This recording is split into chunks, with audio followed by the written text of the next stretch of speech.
کہ ہم غیر جانبدار ہیں، ہم نگراں حکومت ہیں، ہمارا لینا دینا نہیں، لہٰذا انہوں نے اسٹیٹمنٹ دیا۔ اس کے بعد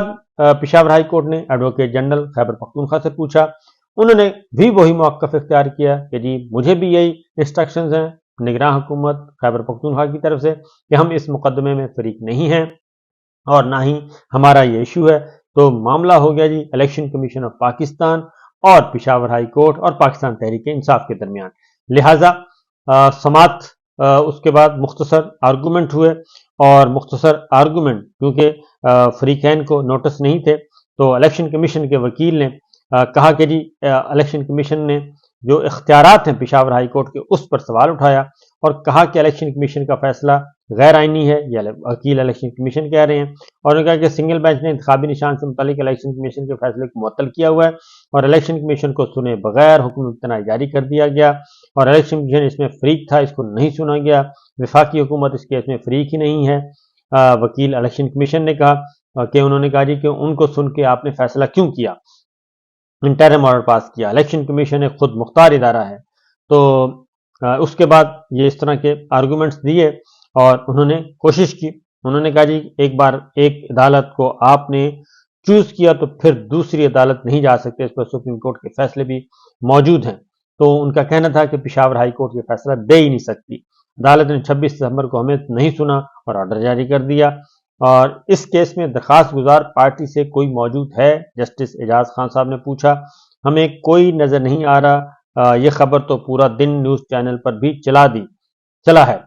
وکیل الیکشن کمیشن نے کہا۔ مجھے نہیں لگتا کہ ان کو یہ پتہ نہیں ہوگا کہ کیس کی سماعت ہے۔ وکیل الیکشن کمیشن نے کہا کہ وہ جان بوجھ کر نہیں آ رہے، کہنا یہ چاہ رہے تھے، اس لیے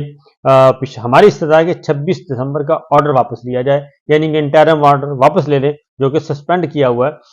اس پہ انہوں نے کہا جی کہ ہم ایڈوکیٹ جنرل سے پوچھ لیتے ہیں، ہم نگراں صوبائی حکومت ہیں، ہمارے لیے تمام پارٹیز برابر ہیں۔ ایڈوکیٹ جنرل خیبر پختونخوا نے کہا ہمارا اس سے کوئی تعلق نہیں، یہ ہمارا نام اس سے ڈیلیٹ کیا جائے، یعنی کہ ہمیں نہ اس میں نوٹس کیا جائے،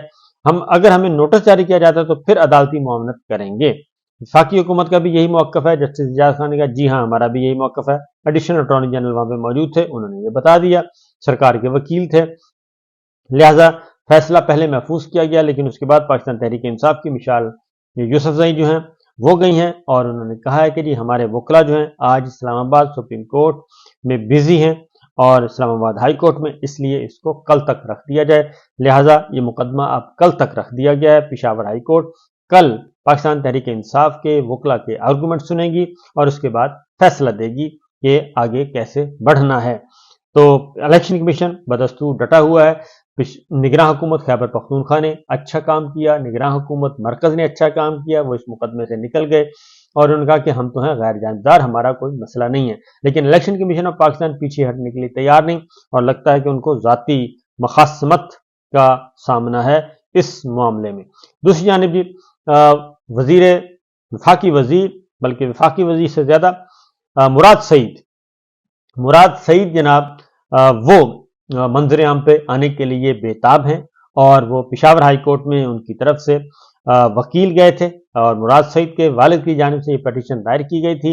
اور انہوں نے کہا کہ مراد سعید پرامن شہری ہیں، رجیم چینج کے بعد سیاسی مخالفین نے ان کے خلاف بیجا مقدمات درج کیے ہیں، پولیس درخواست گزار کے گھر اور حجرے پر چھاپے مار رہی ہے، پولیس کو درخواست گزار کے گھر اور حجرے پر چھاپوں سے روکا جائے، یہ حکم دیا گیا اور انہوں نے کہا کہ کئی بار درخواست گزار کے باوجود ان کو مقدمات کی تفصیلات فراہم نہیں کی گئیں، لہٰذا جب یہ معاملہ ہوا تو درخواست میں وفاق اور صوبائی حکومت، secretary defence, NAB, D G F I A اور I G police K P K, I G Punjab, anti corruption کو بھی فریق بنایا گیا ہے اور مراد سعید کے والد سعید اللہ نے یہ درخواست دائر کی ہے اور اس پہ ایک پیش رفت ہوئی ہے اور پیش رفت یہ ہوئی ہے کہ موقع دے دیا گیا ہے پشاور ہائی کورٹ نے اور موقع دیتے ہوئے انہیں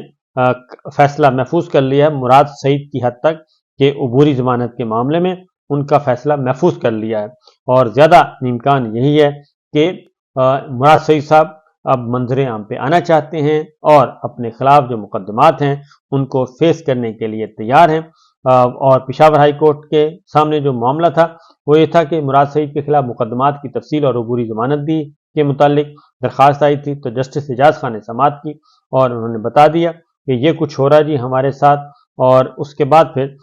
پشاور ہائی کورٹ نے مراد سعید کی عبوری ضمانت کی حد تک فیصلہ محفوظ کر لیا اور عدالت نے تمام فریقین سے ایک ہفتے میں جواب طلب کر لیا۔ یہ ہے سچویشن پشاور ہائی کورٹ سے۔ 91 کوہاٹ کا میں آپ کو بتا چکا ہوں، یہ تو پشاور ہائی کورٹ کے معاملات تھے اور پشاور سے متعلق تھے۔ اب آتے ہیں دوسری طرف، دوسرا مقدمہ اس وقت تھا سپریم کورٹ میں۔ آج ایک اور مقدمہ تھا اور وہ تھا لاپتہ افراد کا۔ لاپتہ افراد آپ کو معلوم ہے کہ پولیٹیکل اور پچھلے 16-18 مہینوں میں بہت زیادہ افراد کو اٹھایا گیا، شہریوں کو اٹھایا گیا، ان میں صحافی بھی ہیں، سیاستدان بھی ہیں، اور اغوا برائے بیان کا جو ایک سلسلہ چل نکلا، یہاں تک کہ شیخ رشید صاحب جیسے seasoned politician, senior most politician, ان کو بھی اٹھایا گیا، اسد عمر صاحب کو بھی اٹھایا گیا، سب کو اٹھا کے جیلوں میں ڈالا گیا۔ ملکہ بخاری ہیں، شیریں مزاری ہیں، بے شمار نام ہیں، آپ گنتے جائیں کہ نام ختم نہیں ہوں گے، ٹائم ختم ہو جائے گا، تو بے شمار نام سیاستدانوں کے اور اسی طریقے سے صحافیوں کے، اس میں سر فہرست عمران ریاض خان، جو کہ ایک طویل غیر قانونی حراست کاٹ کر آئے اور ان کے ساتھ بہت زیادہ زیادتی بھی کی گئی، اور بہت زیادہ زیادتی کی کہ ظلم کیا گیا، زیادتی تو کیا کہنا چاہیے، ظلم، اور ظلم کی بھی انتہا کی گئی عمران ریاض خان کے ساتھ۔ اسی طریقے سے ہمارے شہید ارشد شریف بھی رجیم چینج کے بعد شہید ہو گئے، ان کو ٹارگٹ کر کے کیا گیا، کلنگ کی گئی ان کی کینیا میں، اور یہ بات ایک سال بعد وہاں کے میڈیا انویسٹیگیٹو رپورٹ جو آئی اس میں اس بات کا تعین کیا گیا کہ شہید ارشد شریف کو ٹارگٹ کر کے منظم پلاننگ کر کے مارا گیا ہے، اور جو سٹوری بیان کی گئی وہ درست نہیں ہے۔ اسی طریقے سے ہمارے بہت سارے دیگر سمیع ابراہیم کو اٹھایا گیا تھا، صدیق جان کو اٹھایا گیا تھا، اور بہت سارے دیگر ہمارے صحافی بھائی جو ہیں وہ بھی اس مصیبت سے گزرے۔ تو لاپتہ افراد کا معاملہ کورٹ روم نمبر 1 میں پہنچا، اور اس کے ساتھ ساتھ جو بلوچستان کے لاپتہ افراد ہیں وہ بھی شامل ہیں۔ سیاسی رہنما تو بے شمار ہیں، عثمان ڈار ہیں، فروخ حبیب ہیں، اور صداقت عباسی ہیں، یعنی کہ نام گنتے جائیں اور بے شمار نام نکلتے آئیں گے جو کہ غائب رہے۔ اور پھر اعظم خان ہے، وزیر اعظم کے، عمران خان صاحب کے سیکرٹری، پرنسپل سیکرٹری تھے، وہ موجود ہیں، وہ بھی اسی کا شکار ہوئے۔ اس کے علاوہ بے شمار تجویز کنندگان، تائید کنندگان پاکستان تحریک انصاف کے، وہ بھی اس میں شامل ہیں، اور جن کے بارے میں ابھی تک کچھ نہیں پتا، اور وہ ابھی تک رکھا ہوا ہے، ہائی کورٹ سے رجوع کیا جا رہا ہے کہ ان کی بازیابی کے لیے کچھ کریں۔ لیکن بہرحال یہ مقدمہ تھا جی لاپتہ افراد کا۔ پھر بلوچستان، سب سے بڑا ایشو، بلوچستان کے لوگ آئے ہوئے ہیں، پریس کلب وہاں پہ احتجاج کر رہے ہیں، دھرنا دیا ہوا ہے، ان پہ شروع میں تشدد بھی کیا گیا، گرفتار بھی کیا گیا، ٹھنڈے پانی پھینکے گئے۔ وزیر اعظم کاکڑ صاحب اس کا دفاع کر رہے ہیں، بھرپور طریقے سے دفاع کر رہے ہیں، اور کسی قسم کا کوئی ندامت یا نہیں ہے کہ کیوں ایسا کیا گیا، لیکن ان کی باتیں جو اپنی جگہ، لیکن اس پہ تو کسی کو اعتراض نہیں ہے کہ اگر کوئی مجرم ہے تو اس کو کیفر کردار تک پہنچانا چاہیے، اور اس میں تو 1% کسی کو شبہ نہیں ہے۔ لیکن اگر آپ ماورا عدالت کریں گے تو پھر اگر ایک ماورا عدالت کریں گے تو پھر 10 جو گناہ گار ہیں وہ بھی اس کا فائدہ اٹھائیں گے اور اس نیریٹو کے ساتھ جائیں گے۔ یہ ہے معاملہ، اس لیے کیس ٹو کیس ویری کرتا ہے اور جائزہ لینا چاہیے سب کچھ کرتے ہوئے۔ تو بہرحال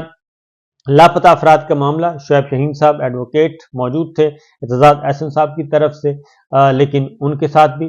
کافی ان کو تنگ کیا گیا حسب معمول، کیونکہ لائیو ٹرانسمیشن تھی اور لائیو ہیئرنگ تھی، آ رہی تھی، ٹی وی چینل پہ دیکھی جا سکتی تھی سپریم کورٹ کے چینل کی وساطت سے، تو اس میں ان کو کافی گرل کیا گیا شعیب شہین صاحب کو۔ ایون عمران ریاض خان صاحب کا معاملہ آیا تو اس پہ بھی جناب چیف جسٹس صاحب نے ان کو کہا کہ آپ نے اسد طور اور مطیع اللہ جان جو کہ کمرہ عدالت میں موجود ہیں ان کا ذکر کیوں نہیں کیا، تو یقیناً ان کے ساتھ بھی زیادتی ہوئی تھی، ان کو بھی اٹھایا گیا تھا، اور لیکن معاملہ چونکہ سال 2023 کا اور موجودہ کرنٹ سچویشن پہ تھا، شعیب شہین صاحب نے کہا جی میں نے تو کرنٹ سچویشن جو چل رہی ہے اس کا ہم دیکھ رہے ہیں، باقی تو ہم نہیں دیکھ رہے۔ تو بہرحال اسی طریقے سے لاپتہ افراد بلوچستان کے حوالے سے اس میں بھی چیف جسٹس قاضی فائز صاحب جو ہیں وہ بڑے اعتدال پسند نظر آئے۔ تو ان شارٹ یہ کہ وہ معاملہ بھی کل چلا گیا لاپتہ افراد کے حوالے سے۔ شعیب شاہین صاحب نے اپنے آرگومنٹس کافی تسلی کرانے کی کوشش کی، لیکن ظاہر ہے وہ ہے ایک معاملہ چیف جسٹس صاحب کا، لیکن انہوں نے کہا کہ جناب میرے لیے سب برابر ہیں، اور عمران ریاض خان کے بارے میں کہا یہ کون ہے؟ تو کیا انہوں نے آ کے بتایا کہ ان کو اغوا کیا گیا اور وہ لاپتہ ہوئے؟ کیا کسی سیاستدان نے آ کے بتایا؟ تو انہوں نے کہا جی آپ وہ خود لوگ آئیں جو متاثرین ہیں، تو وکیل کے ذریعے ہم نہیں اس کو کریں گے ٹیک اپ، خود آ جائیں اور آ کے بتائیں، جیسے کہ کچھ لوگوں نے انہوں نے کہا بتا دیا تھا، اسد طور نے بتا دیا تھا، مطیع اللہ جان نے بتا دیا تھا کہ مجھے اٹھا کر لے کے گئے، تو اسی طریقے سے عمران ریاض بھی آ کے بتائیں، کوئی اور ہے تو وہ بھی آ کے بتائیں، سیاستدان ہے تو وہ آ کے بتائیں، تو اس کے بعد ہی یہ معاملہ آگے چلے گا۔ بہرحال اس کا مقدمہ بھی کل تک مؤخر کر دیا گیا، اور جو سب سے امپورٹنٹ تھا جی معاملہ، وہ تھا تاحیات نااہلی ختم کرنے کا۔ نواز شریف صاحب کی اور جہانگیر ترین صاحب کی تاحیات نااہلی ختم کرنے کا معاملہ سپریم کورٹ میں پہنچا ہوا ہے، اور انڈائریکٹ طریقے سے یہ معاملہ ختم کرنے کی سپریم کورٹ کا کندھا استعمال کیا جا رہا ہے۔ سپریم کورٹ کے کندھوں پہ یہ بندوق رکھ کر چلانی ہے، اور سپریم کورٹ سے کہا جا رہا ہے کہ آپ یہ فیصلہ دے دیں کہ یہ تاحیات نااہلی کا جو قانون ہے وہ صحیح نہیں ہے۔ تاحیات نااہلی کا قانون ختم ہوتا ہے تو پھر جہانگیر ترین صاحب کو ملے گی جی سہولت ملے گی، اور پھر ملے گی نواز شریف صاحب کو، وہ اگلا الیکشن 8 فروری والا اس کے لیے کوالیفائی کر لیں گے۔ اور اگر سپریم کورٹ نے، اور زیادہ چانس یہی ہے کہ سپریم کورٹ اس بارے میں فیصلہ دے دے گی، اور اس کے لیے پرسوں کا رکھا گیا معاملہ، یعنی کہ 4 تاریخ کو جمعرات کو اس بارے میں فیصلہ آ جائے گا کہ تاحیات نااہلی جو ہے وہ خلاف آئین ہے اور اسلامی اصولوں کے بھی خلاف ہے، اس لیے یہ جاری نہیں رہ سکتی۔ گو کہ کچھ درخواست گزاروں نے اس کی مخالفت کی ہے، لیکن وہ آوازیں بہت ہی کمزور ہیں اور کبھی مدھم ہیں، لہٰذا زیادہ امکان یہی ہے کہ اٹارنی جنرل نے بھی کہہ دیا ہے، اور پانچوں ایڈوکیٹ جنرل یعنی کہ اسلام آباد اور 4 صوبوں کے ایڈوکیٹ جنرل نے بھی کہہ دیا ہے کہ جناب یہ قانون صحیح نہیں ہے، اس قانون کو ختم ہونا چاہیے، تاحیات نااہلی ختم ہونی چاہیے۔ یہ ہوتی ہے تو آٹومیٹکلی نواز شریف صاحب اور جہانگیر ترین صاحب جو سپر لاڈلے ہیں وہ کوالیفائی کر لیں گے، تو دیکھتے ہیں۔ لیکن اس میں ایک اور ایشو بھی ہے، اور اگر اس کو بھی ٹیک اپ کر لیا گیا تو پھر ہو سکتا ہے کہ نواز شریف صاحب کہیں کہ میں کیوں اپنی ڈسکوالیفیکیشن ختم کروائی، یہ تو لینے کے دینے پڑ گئے۔ وہ بتائیں گے انشاءاللہ اگلے ولاگ میں۔ اجازت دیجیے، اللہ حافظ۔